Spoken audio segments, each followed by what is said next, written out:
మీరు ఎప్పుడైనా ఎక్కడైనా ఫ్రీ మెడికల్ క్యాంప్ అని పెడితే అక్కడికి వెళ్ళి మీ బ్లడ్ శాంపిల్స్, యూరిన్ శాంపిల్స్, రకరకాల శాంపిల్స్ ఇచ్చి వస్తున్నారా? అయితే కొంచెం జాగ్రత్తగా ఉండండి. ఎందుకంటే మీ దగ్గర నుంచి ఫ్రీగా తీసుకునే ఈ శాంపిల్స్ వల్ల మీ బ్లడ్ శాంపిల్స్ కానీ, మీ మీ బ్లడ్ ఏమంటారు, మీ టైప్ ఆఫ్ బ్లడ్ ఏంటి అని కానీ, బ్లడ్ గ్రూపు, మీ మీకుండే హెల్త్ కండిషన్ ఇవన్నీ తెలుసుకున్న డాక్టర్స్ కొందరు మీ మిమ్మల్ని ఏ విధంగా వాడుకోవచ్చు, మీరు అవయవాల్ని ఎలా అమ్ముకోవచ్చు అని కూడా ప్లాన్ చేస్తున్నారు అని చెప్పే సినిమానే మీ అనే తమిళ్ సినిమా. సుందరం, ఐశ్వర్య కలిపి నటించిన ఈ సినిమా 2019లో తమిళ్లో వచ్చింది. ఇదే సినిమాని డాక్టర్ అని చెప్పి యూట్యూబ్లో హిందీ డబ్బింగ్ చేసి ఉంది. మీరు కావాలంటే వాచ్ చేయొచ్చు. ఇదొక మెడికల్ మెడికల్ థ్రిల్లర్ మూవీ అని చెప్పచ్చు. సినిమా స్టోరీ విషయానికి వస్తే, సినిమా బిగినింగ్లో ఒక అమ్మాయి ఒక హాస్పిటల్లో రిసెప్షనిస్ట్గా పనిచేసే ఒక అమ్మాయి మిస్ అవుతుంది. ఆ అమ్మాయి వాళ్ళ ఫాదర్కి, ఆ అమ్మాయికి ఉండే ఫ్రెండే ఐశ్వర్య. ఆ మిస్ అయిన అమ్మాయి వాళ్ళ ఫాదర్, ఐశ్వర్య కలిపి పోలీస్ కంప్లైంట్ ఇస్తారు. ఇట్లా మిస్ అయింది, ఎక్కడుందో కనపడట్లేదని. సో ఆ పోలీస్ ఎవరో కాదు, మన అజయ్ ఘోష్ గారు. ఎన్ని రోజులున్నా కూడా ఈ కేసు క్లోజ్ అవ్వకపోయేసరికి కిషోర్ కుమార్కి ఈ కేసు అప్పగిస్తారు. కిషోర్ కుమార్ అంటే ఎవరో కాదు, భీమిలి కబడ్డీ జట్టులో కోచ్గా పనిచేస్తారు కదా, ఆయన అనమాట. సో కిషోర్ కుమార్ గారు రంగంలోకి దిగి ఈ కేసుని ఇన్వెస్టిగేషన్ చేస్తూ ఉంటారు. ప్యారలల్గా ఒక మెడికల్ షాప్లో ఉండే ఒక అతను, మెడికల్ షాప్ ఓనర్ ఒక అతను, తన మేనల్లుడు, యుఎస్లో ఉండే మేనల్లుడిని ఇండియాకి రమ్మని తీసుకొస్తాడు. ఇండియాకు వచ్చిన మేనల్లుడు మెడికల్ షాప్లో పనిచేస్తూ ఉంటాడు. కానీ తను ఏం చదివింది ఎవరికి చెప్పడు, ఇంజనీరింగ్ చదివా అని చెప్తాడు. కానీ ఒకటి రెండు సార్లు ఆ చుట్టుపక్కల జరిగే కొన్ని మెడికల్ కేసెస్కి, అంటే ఎవరైనా సొమ్మసిల్లి పడిపోవటం, యాక్సిడెంట్స్ జరగటం అలాంటివి జరిగినప్పుడు తన మెడికల్ ఎక్స్పీరియన్స్ని ఉపయోగించి అతను ట్రీట్మెంట్ చేస్తూ ఉంటాడు. సో ఇది గమనించిన ఆ మెడికల్ షాప్లో ఎంప్లాయీస్ ఇతన్ని ఏంటి నీ సంగతి అంటే, నేను అక్కడ యుఎస్లో ఎంబీబీఎస్ చేశాను, ఒక చిన్న కేసు విషయంలో నేను మెడిసిన్ డ్రాప్ చేసి ఇండియాకి వచ్చేయాల్సి వచ్చింది అని చెప్తాడు.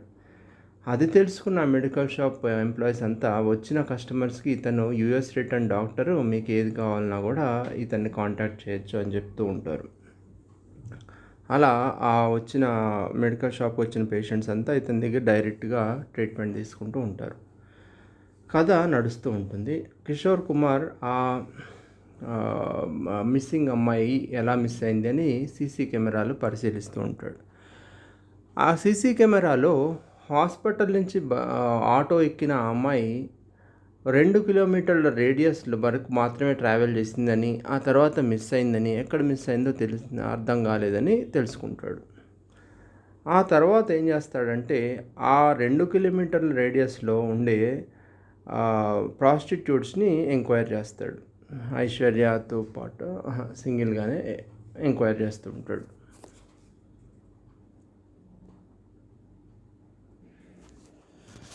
అయితే వాళ్ళల్లో ఒక అమ్మాయి ఏం చెప్తుందంటే, ఈ అమ్మాయి నేను ఒక ఆటోలో చూశాను, మీరు చెప్పిన టైంలోనే ఆ అమ్మాయిని ఒక ఆటో డ్రైవర్ తన ఆటోలో ఎక్కించుకొని తీసుకెళ్తున్నాడు. కానీ ఆ అమ్మాయి ఏమంటారు, మత్తుమంది ఇచ్చి తీసుకెళ్తున్నాడు, నిద్రపోతూ ఉంది అని చెప్తుంది. అతని ఆటో డ్రైవర్ ఎవరు అని అడిగితే, అతని పేరు మాణిక్యం. అతని ఆటో పైన ఒక సన్నీ లియోన్ ఫోటో ఉంటుంది అని చెప్తుంది. సో ఈ ఎస్ఐ కిషోర్ వెళ్ళి ఆ ఆటో ఎంక్వైరీ చేసి ఆటో డ్రైవర్ని మొత్తానికి పట్టుకుంటాడు. ఏంటా అని ఎంక్వైరీ చేస్తే, ఎవరో హాస్పిటల్ నుంచి కాల్ చేస్తారు సార్, ఇలా వీళ్ళ డీటెయిల్స్ ఇస్తారు, ఎవరు డీటెయిల్స్ ఇస్తే వాళ్ళని ఎక్కించుకొని వాళ్ళకి తీసుకెళ్ళి మత్తుమంది ఇచ్చి క్లోరోఫామ్ ఇచ్చేసి స్ప్రే కొట్టేసి వాళ్ళని మత్తుగా చేసి, ఆ తర్వాత వాళ్ళు వచ్చిన బండిలోకి వాళ్ళని ట్రాన్స్ఫర్ చేయటమే నా పని అని చెప్తాడు. ఎవరు వీళ్ళు అని చెప్పి ఇక్కడి నుంచి నీకు ఎవరు ఫోన్ చేస్తారు, ఎవరు మెసేజ్ చేస్తారు అని ఆ నంబర్లు తీసుకొని, ఆ నంబర్లు ఎవరా అని ఎంక్వైరీ చేసి చూడగా అతనికి అర్థమయ్యేది ఏంటంటే, ఈ నంబర్లు ఎవరివో కాదు, ఆ అమ్మాయి పనిచేసే హాస్పిటల్ మేనేజ్మెంట్‌వి అని. ఎందుకు వీళ్ళిలా ఈ ఈ ఒక ఈ అమ్మాయిని ఎందుకు తీసుకెళ్ళుంటారు అని ఎంక్వైరీ చేస్తూ ఉంటే అతనికి ఎంతకీ అర్థం కాదు. ఎందుకు ఈ అమ్మాయిని తీసుకెళ్లారు? ఎక్కడికి తీసుకెళ్లారు? ఇంకా బతికే ఉందా? చచ్చిపోయిందా? అనేది తెలీదు. ప్యారలల్‌గా ఇందాక చెప్పిన మెడికల్ షాప్‌లో యూఎస్ రిటర్న్ అబ్బాయి వాళ్ళ ఆ అబ్బాయి యూఎస్ రిటర్న్ మెడికల్ షాప్‌లో ఉండి పనిచేసే ఒక అబ్బాయి పడిపోతాడు. ఏంటా అని ఎవరికీ అర్థం కాదు. అతన్ని హాస్పిటల్‌లో చేరిస్తే నెక్స్ట్ డేకే అతను చనిపోయాడు అని చెప్తారు.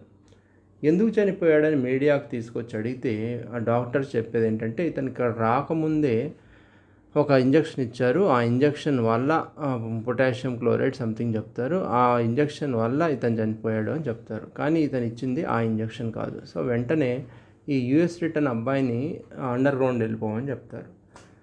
అక్కడి నుంచి ఇతను అసలు అదే ఒక హాస్పిటల్లో పనిచేసే ఇంకో రిసెప్షనిస్ట్ని కలిసి ఆ అమ్మాయి ఎలా చనిపోయింది, అసలు ఆ అమ్మాయి ఎందుకు మిస్ అయింది, ఆ రోజు ఏమైంది అని అడిగితే ఆ అమ్మాయి వీళ్ళు చాలామంది బ్లడ్ శాంపిల్స్ ఫ్రీగా కలెక్ట్ చేస్తూ ఉంటారు హెల్త్ క్యాంప్ అని చెప్పి, ఆ బ్లడ్ శాంపిల్స్లో వచ్చే వాళ్ళందరివి బ్లడ్ గ్రూప్స్ కనుక్కొని ఎవరికైనా హార్ట్ కావాలన్నా, బ్లడ్ కావాలన్నా, లేకపోతే కిడ్నీ కావాలన్నా వీళ్ళు ఆ హార్ట్స్ బ్లడ్ ఆ హెల్త్ చెకప్కి వచ్చిన వాళ్ళ డీటెయిల్స్ అన్నిటినీ సెర్చ్ చేసి వాళ్ళని చంపేసి వాళ్ళ అవయవాలు ఇస్తూ ఉంటారు, అమ్ముకుంటూ ఉంటారు అని చెప్తుంది. సో అక్కడి నుంచి వీళ్ళు ఈ హాస్పిటల్ చేసే స్కామ్ ఎలా బయట పెట్టాలా అని ఆలోచిస్తూ ఉంటారు. ఇక్కడ చూస్తేనేమో ఒక పక్క పోలీసులు ఈ యూఎస్ రిటర్న్ డాక్టర్ కోసం వెతుకుతూ ఉంటారు. లాస్ట్కి ఏం జరుగుతుందంటే ఈ ఎస్ఐ కిషోర్ ఉన్నాడు కదా, అతను ఈ ఆటో డ్రైవర్ని వాళ్ళందరినీ పట్టుకొని లాస్ట్కి ఒక అతన్ని పట్టుకుంటే అతను చెప్పేది ఏంటంటే, నేను ఆ అమ్మాయిని మిస్ అయిన అమ్మాయిని చంపేసింది నీకోసమే కదా అంటాడు. అదేంటి అంటే, ఆ రోజు ఏ రోజైతే మిస్ అయిందో ఆ రోజు నీకు హార్ట్ ట్రాన్స్ప్లాంట్ అయింది కదా, నీకు హార్ట్ ఎక్కడి నుంచి వచ్చింది అనుకున్నావు, మీ మామగారు 80 lakhs కడితే ఆ 80 lakhsకి ఆ అమ్మాయిని చంపేసి ఆమె హార్ట్ తెచ్చి నీకు పెట్టారు అని చెప్తాడు. సో ఇప్పుడు ఈ ఎస్ఐ కిషోర్ ఏం చేయాలో అర్థం కాదు. ఒక పక్క హాస్పిటల్ మీద కేసు పెడితే దాంట్లో తను పట్టుబడతాడు. ఇప్పుడు ఏం చేయాలని ఆలోచిస్తుంటే ఈ ఈ ప్యారలల్గా మెడికల్ షాప్లో ఉన్న యూఎస్ రిటర్న్ డాక్టరు టీవీ9కి ఒక మీడియాకి ఇన్ఫర్మేషన్ ఇస్తాడు, ఈ హాస్పిటల్ ఇలాంటి స్కామ్ చేస్తుందని. సో అతన్ని కలిసి అతనితో పాటు టీమప్ అయ్యి ఈ హాస్పిటల్ యజమాన్ని పట్టుకొని వీళ్ళని మనం ఏమీ చేయలేము అని చెప్పి అతన్ని హాస్పిటల్ యజమానితోటి కొట్టి అతనితోటి బలవంతాన ఒక స్టేట్మెంట్ మీడియాలో ఇప్పిస్తాడు, మేమే ఈ స్కామ్ చేసామని. ఫైనల్లీ ఎంక్వైరీ స్టార్ట్ అవడంతో సినిమా ఫినిష్ అవుతుంది. సో రకరకాల మలుపులతో తిరుగుతూ ఉంటుంది. ఫస్ట్ నుంచి ఏం జరుగుతుందో లాస్ట్కి హెల్త్ క్యాంప్ అనే చోట చాలా చోట్ల హెల్త్ క్యాంప్ మేము ఫ్రీగా కండక్ట్ చేస్తున్నాము అంటే వీళ్ళకి వచ్చే